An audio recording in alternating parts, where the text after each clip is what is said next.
So this is session number 5 in module 4. In the previous class, we discussed about third normal form, bicycle normal form, and the second normal form. So in this session, I'll be discussing about some of the properties of relational decompositions, such as relational decomposition and insufficiency of normal forms, dependency preservation property of decomposition, lossless join property of decomposition, and algorithm for testing lossless join property. So we assume that all possible functional dependencies are known in advance. This approach of relational synthesis follows bottom-up design. So here we first construct the minimal set of functional dependencies and then apply some algorithms that construct target set of 3NF or BCNF relations. So additional criteria are required to ensure that these relations are in good form. Looking at the relations and checking for the higher normal forms does not guarantee good relations design. A set of relations should have to ensure and possess certain additional properties to ensure good design. So, if a relation satisfies third normal form and BCNF does not guarantee a good design, we have to check for other conditions. And I'll be discussing about those conditions or properties. So, the first property is a relation decomposition and insufficiency of normal forms. So we'll be discussing about lossless join property, dependency preservation property, and additional normal forms, fourth normal form and fifth normal form in the next session. So relational decomposition and insufficiency of normal forms. If we assume that relation schema R consists of set of attributes R is equal to A1, A2, AN, and it includes all the attributes of database. It's an assumption that we are making, and every attribute name in the universal relation should be unique. And also, if we have a set of functional dependencies F that should hold on the attributes of R, and these functional dependencies will be specified by schema designer and used by the database design algorithms. So using the functional dependency algorithms, we decompose a universal relation R into a set of relational schemas, that is D is equal to R1, R2, Rm, where each R1, Ri is an individual relation after the decomposition. D is called as decomposition of R, and we must make sure that each attribute in R must appear in at least any one of the relation Ri in the decomposition, so that no attributes are lost. So we can denote this as, so this is the symbol for I is equal to 1, starting from relation 1 to relation M. For each Ri, sorry, this should be equal to R. So this means that whenever we decompose a relation, the attribute needs to be preserved. So no attribute should be lost. Another goal here is that each Ri in the D should be in BCNF or third normal form. R1, R2, Rm should be in BCNF or third normal form. However, this condition also not ensures good database design.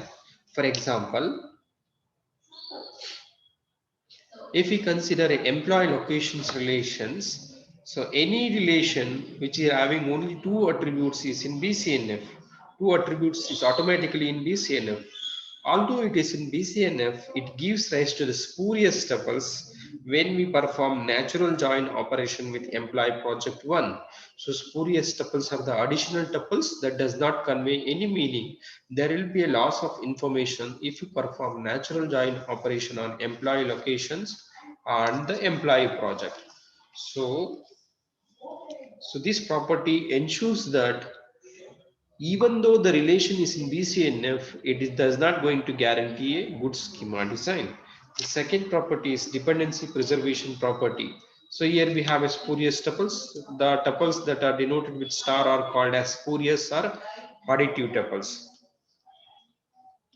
So if we specify a set of functional dependency X determines Y, let's say if we specify X determines Y in F, if that functional dependency appears in any of the Ri in D, or if it could be inferred from dependencies that appear in some Ri, so that this dependency preservation, so this is called as dependency preservation condition. We want to preserve the dependencies because each dependency in F represent constraint on database. Whenever we decompose the relations, the dependencies needs to be preserved.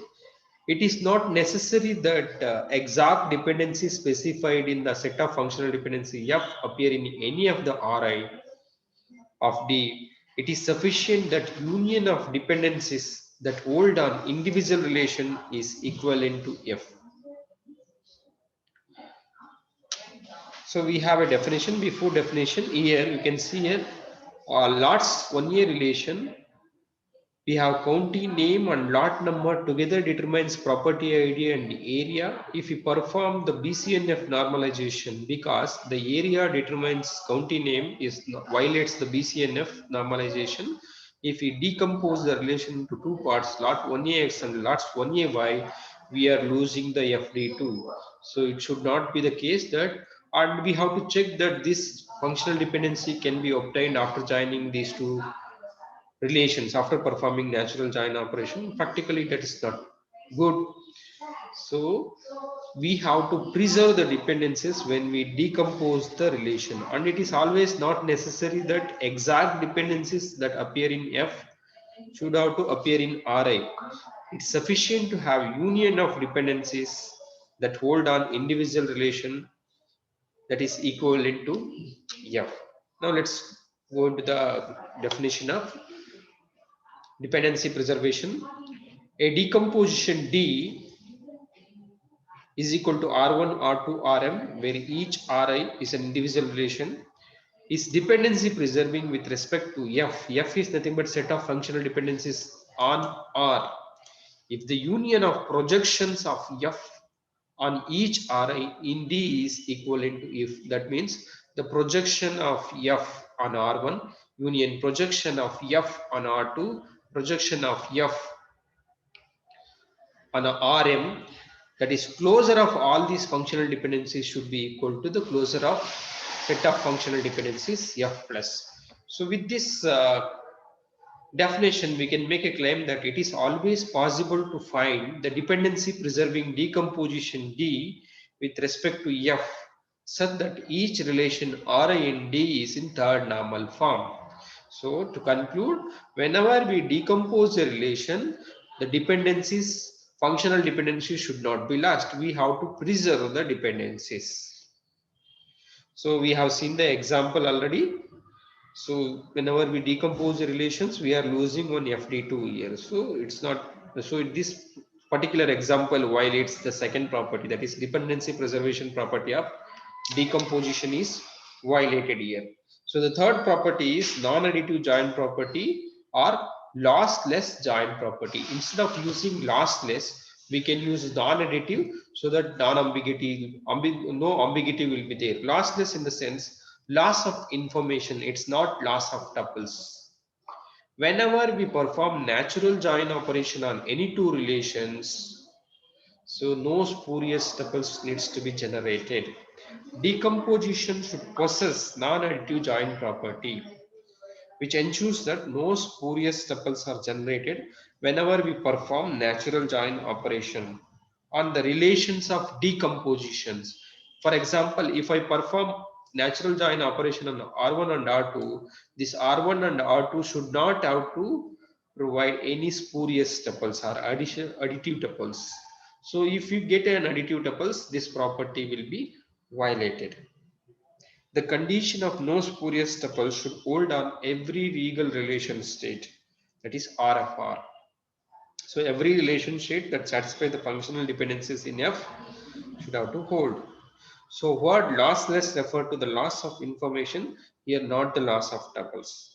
So after applying project operation and join operation, it should have to ensure that no spurious tuples are generated. Here we have projection of R1 of R1 of natural join of common natural join of on all the relation, individual relation should be equal to relation state.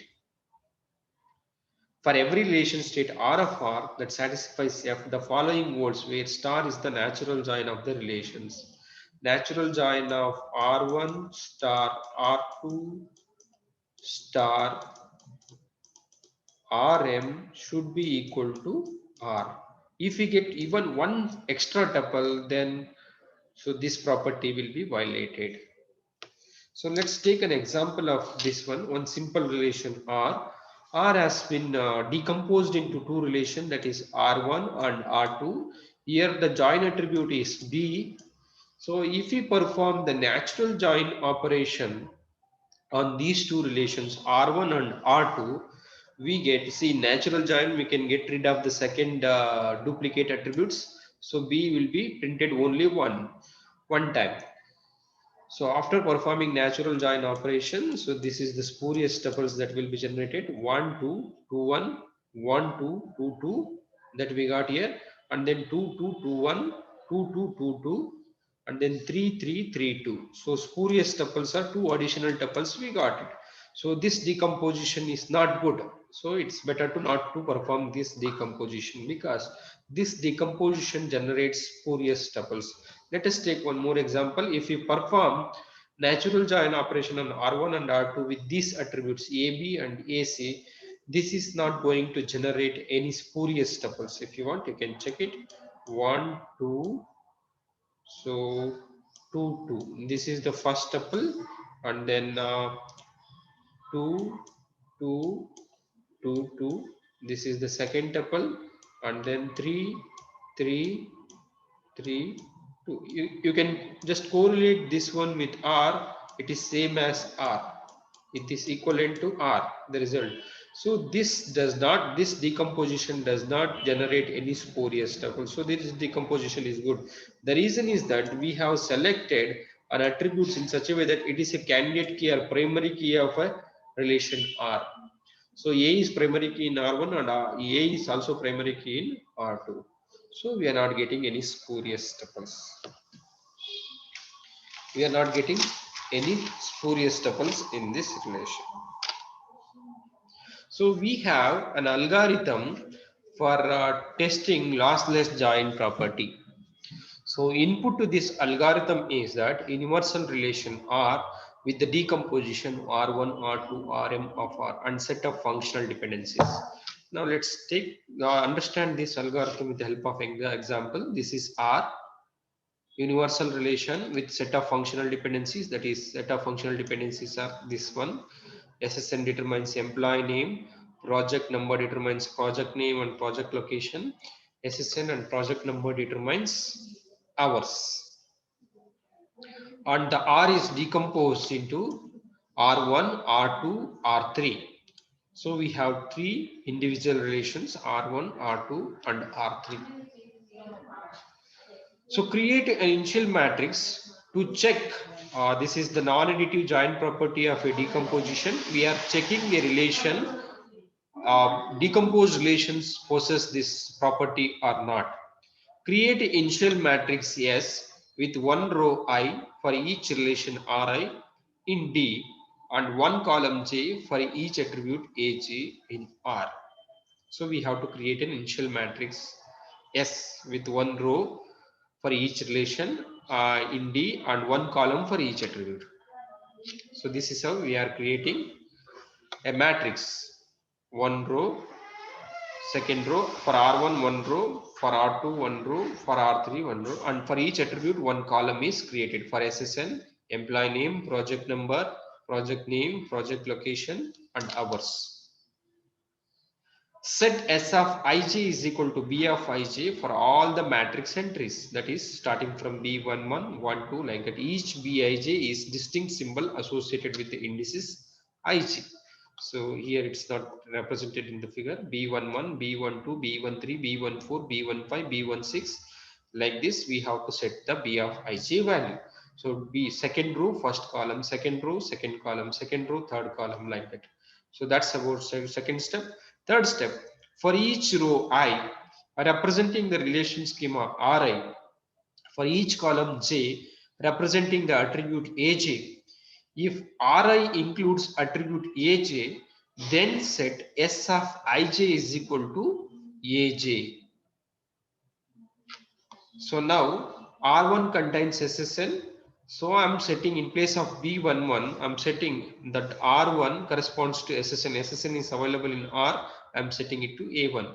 And ename is available in R1, I'm setting it to A2. So rest of the entries remains as it is.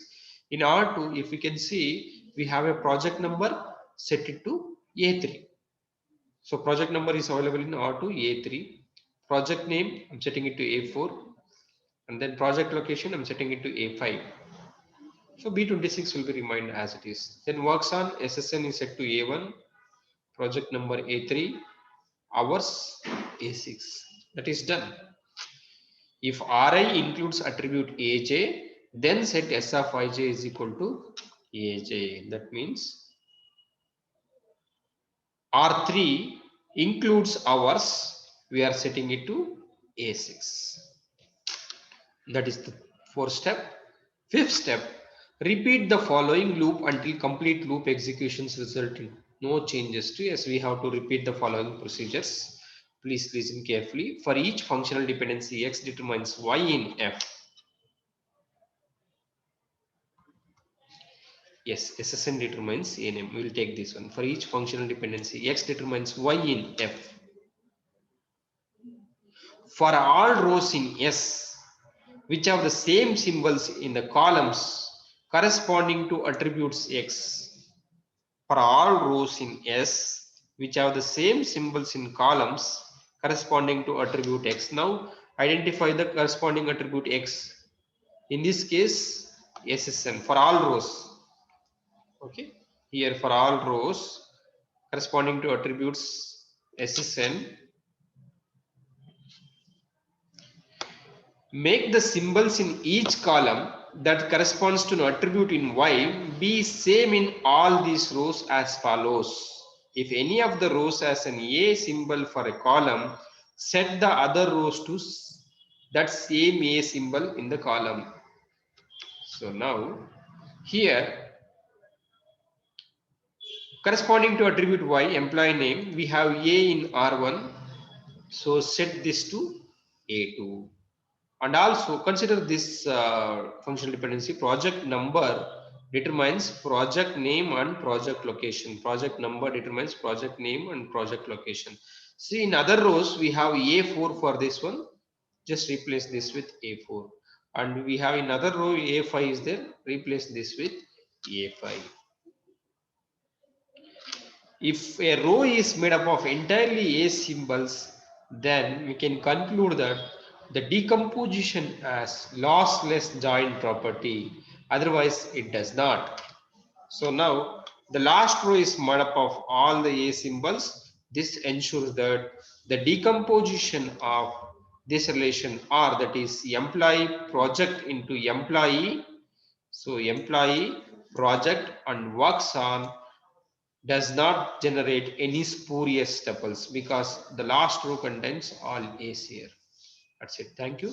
In the next session video, so I will be discussing about the multi-value dependencies, fifth normal form.